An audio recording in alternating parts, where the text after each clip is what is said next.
It is a serious issue. What is a serious issue? But you want me to say something that I shouldn't say in court? Well, he wants his fundamental rights to be enforced in his There court. are, everybody has fundamental rights in this country. But you take a including concrete including those who on the streets you vilify. They are also wrong. So then that's all right. Then you should apologize for them. Yes, Mr. So let me argue the case, please. They are not Mr. Solicitor, I not think the case, sir. represented. Mr. Solicitor, I, Malad, at the outset stated that Jammu and Kashmir is an integral part of India. They say your first petitioner has said something which are not in sync with. I'm not concerned with that. If the first petitioner has said something, if he has said it, in what circumstances he says it, is it recorded? You ask him for an affidavit. I have nothing to do with it. Yeah, There are two Mr. Sibal appears Hold for on. him. Let's not take time on that. For him. One second. Let's not take time on that. I am not standing for him for what he said if he said it. I am not here. Mrs. Sibal, do we take it that Mr. Lone therefore unconditionally accepts the Malad, sovereignty of India and that Jammu and Kashmir is an He is integral a part member of of it? Parliament today. He has sworn to the Constitution of India. He is a citizen of India. How can he say otherwise? And if anybody has said it, Malad, I at my level deprecate it. No, it is What's one the thing point for of- Mr. let's Sibal not- to Let's deprecate. not go into an issue. A litigant before your lordships. Ask him to file an affidavit. Then I have nothing to do with it. No, but it's your client. You have to ask. I don't know. He You are must making an file allegation. affidavit. I He don't know. Not support terrorism. Let them reflect on it. If you don't mind, take it on the pleadings, ask him to file an affidavit. I may not, it is on may not affidavit. appear for him. I don't know, Manoj.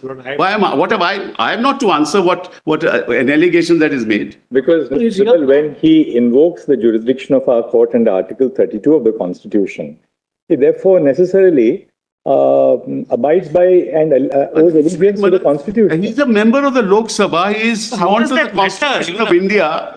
He's a citizen of India. How does One that second, matter? Mr. Solicitor. But that's one second. That's a submission, Mr.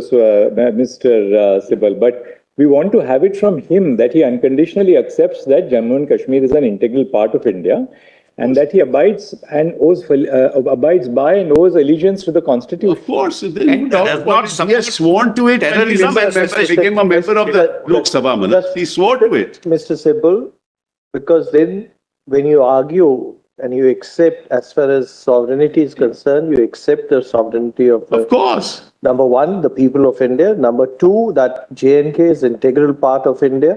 When you argue, your client says something outside the court, something different to it, there's contradiction. And probably then he's also accepting there was a issue and a problem which had to be dealt Manoj, with. if I start, Manoj, recounting No, I'm not saying what that. may So have be happened, clear on that. Manoj, it will unnecessarily lead only, Manoj, to a media coverage. Let us not go that route. We are arguing a pure constitutional issue. No, If, Manoj, there is a speaker of the BJP who was present there when this allegedly happened. There are some people who asked him to say something which he did not say. Why do you want me to go into all this? No, please go into it. I have no difficulty. Lord, there is It an is not affidavit. part of the record. It has been withdrawn. It has been deleted from the record. It is said in the what is all this? It was said in the assembly. The BJP speaker was there. It was speaker not of his party. The BJP speaker was there. He was asked to say something which people ask other people to say on the streets of this country. Why do we want to go into this? No, Lord, we would insist, Lord, he must go in. Therefore, we accept. Of course, but unconditionally. We proceed on the basis that he's willing to file an affidavit before our court saying that, well, he owes allegiance like every other Indian citizen to the Constitution of India, and that Jammu and Kashmir is an integral part of the country. Another aspect, Lord, I'm sorry for the interruption. Another aspect, the affidavit mentions that in all public speeches of petitioner number one, he supports separatist elements and other elements. Let him say he does not support secessionism and terrorism. No citizen of this country can have any objection in filing that affidavit. There's another I did not Justice support terrorism Masoodi. and There's secession. another petitioner, Justice Masoodi. Please allow me to argue. No, that's For Justice Masoodi. You want to take any action against the gentleman, you take action. Unfair to us. Please don't derail a pure legal submission. We'll hear you for Mr. Lone as well. There's no difficulty. He wants to have He it. has come to our court. We are more than duty bound to hear his submissions, and we are in the course of hearing his submissions. All that we want to say is, like everyone else here, because we have had people from across the political spectrum in Jammu and Kashmir who have presented rival viewpoints before us, different perspectives, which is welcome. That's why we are here to resolve those issues. But all of them have come here in one spirit, which is that they abide by the integrity of You cannot be a member of the Lok Sabha and be a member there without abiding by the Constitution and an oath of office that I abide by the Constitution of India. He has to take that oath before because he enters the Lok Sabha, as we all do. That's for him. And there's an affidavit filed there, Malaj. How can that be? But be that as it may, Malaj, I did not know of this fact till this morning. Somebody Just ask him to file a short affidavit before us, a one-page affidavit. That's all that is necessary. Lord, we are given a copy to Mr. Sibal's client. Lord. We'll give the affidavit. There is no, All right, there is then- no question, Malaj. I would not stand here. If he doesn't give it, I would not stand here arguing for him. So before we close the argument, Yeah. tomorrow, just ask him to file a one-page affidavit. That's all that we Have been Yes, taken and on I this, would Malaj. request We have Mr. Sibal to insist to his client that no citizen would have any objection in saying that I do not support terrorism and What is all separatist this terrorism? activity. Let him say that. Or say that I will What not is all say this? this. What Let is it all be clear. this? What is all this? Which he is supporting. What is all this? Well, we will certainly, Malaj. I'm sure Mr. Sibal will. So we'll convey this to him and he will file a short affidavit. Malaj, had I known this, I would have myself. See Yes. what affidavit. Anyway. Will you allow me? Tomorrow. It's not 2:30. Once. Half an hour Yes, is lost Mr. just on this. Mr. Sibal, yes. It's not just on this, Malad. It is a serious issue. What is a serious issue? But do you want me to say something that I shouldn't say in court? Well, he wants his fundamental rights to be enforced in his There are court. everybody has fundamental rights in this country, But you take a including concrete including those who on the streets you vilify. They are also wrong. So then that's all right. Then you should apologize for them. All right. Yes, Mr. So let me argue the case, please. They are not. Mr. They will Solicitor, not the represent case, them. sir. Mr. Solicitor, we have indicated to Mr. Your Sibal, Lordship just have let him indicated now open to the me. argument. I Let him made a open the commitment that there will be an Yes, Mr. affidavit. Sibal, you open the argument now. Yes, please. So, Malas, this case has been argued at different levels. Yes. And Malas, I was somewhat pained when one counsel argued that we respect the sentiments of the people of Jammu and Kashmir, but you must also respect our sentiments. Now, Malas, I think that we cannot reduce this case to an emotive majoritarian interpretation of the Constitution of India.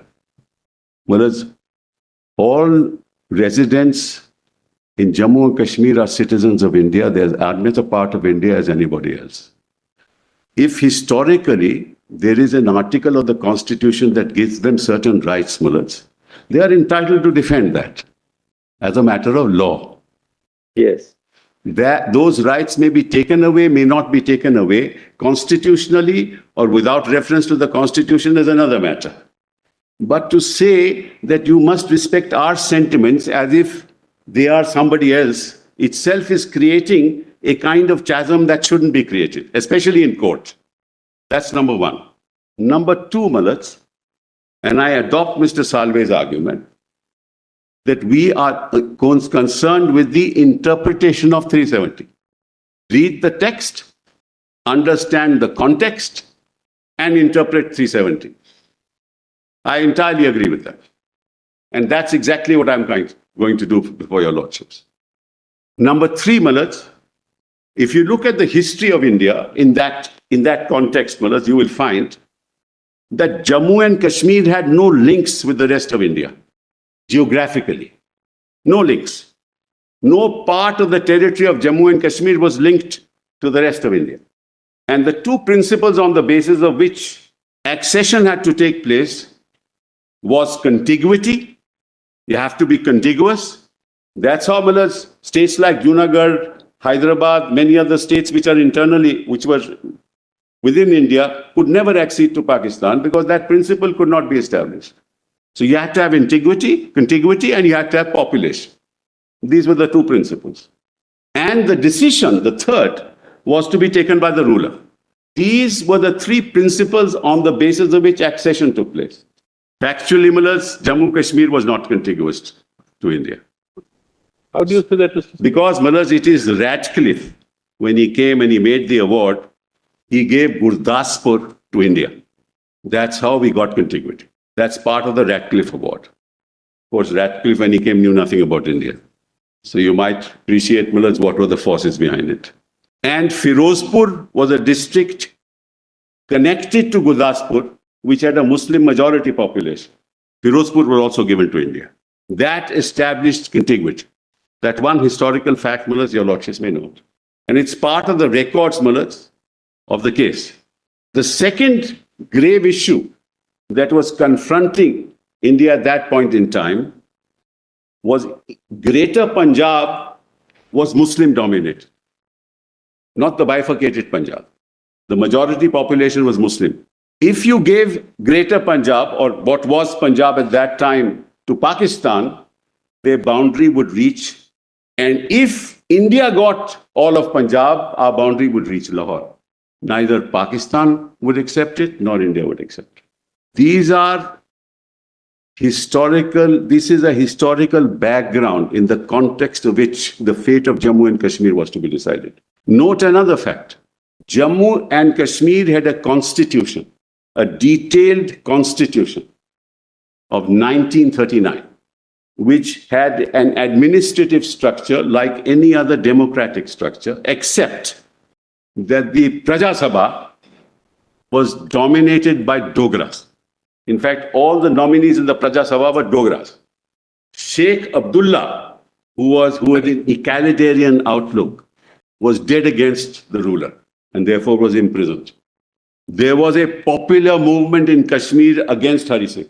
Sheikh Abdullah and Pandit Nehru were of the same bent of mind, because Pandit Nehru also showed utter distaste for the concept of rulership. In fact, it was Sardar Patel who said, we must honor our constitution. Nehru said, no, we shouldn't. We shouldn't give anything, no privy purses to the ruler. That's all a part of record of history. That's why when the invaders came into Jammu and Kashmir, Nehru said, release Sheikh Abdullah first. And he became the interim prime minister. He then was made a member of the Constituent Assembly of India to negotiate the terms of the details of the accession. And remember, the constitution of Jammu and Kashmir, like no other princely state in India, no other, I say, was drafted after 1950.